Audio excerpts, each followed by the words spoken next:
বারবার বিমান হামলা চালিয়ে ইসরায়েল কোনোভাবেই ইয়েমেনের যোদ্ধাদের থামাতে পারছে না, বরং প্রতিবার ইসরায়েলের দ্বিগুণ শক্তিতে পাল্টা আঘাত এনেছে হুতি বিদ্রোহীরা। সেই ধারা অব্যাহত থাকায় এবার আর্থিক ক্ষতিতে বড় বিপদের মুখে ইসরায়েলের গুরুত্বপূর্ণ একটি বন্দর, লোহিত সাগরের তীরে অবস্থিত ইসরায়েলের এইলাত বন্দর।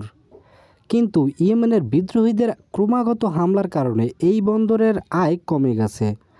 বাধ্য হয়ে রোববার থেকেই এই বন্দরের সব কার্যক্রম স্থগিতের ঘোষণা দেওয়া হয়েছে।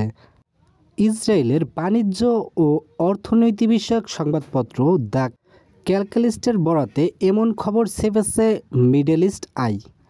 এই পত্রিকা জানায়, এইলাত পৌরসভা বন্দরের ব্যাংক হিসাব ফ্রিজ করেছে। ট্যাক্স অনাদায়ে এমন ব্যবস্থা নিয়েছে এইলাত পৌরসভা। এর আগে বুধবার ইসরায়েলের শিপিং ও পোর্ট অথরিটি জানায়, চলমান সংঘাতের কারণে আর্থিক সংকট দেখা দিয়েছে।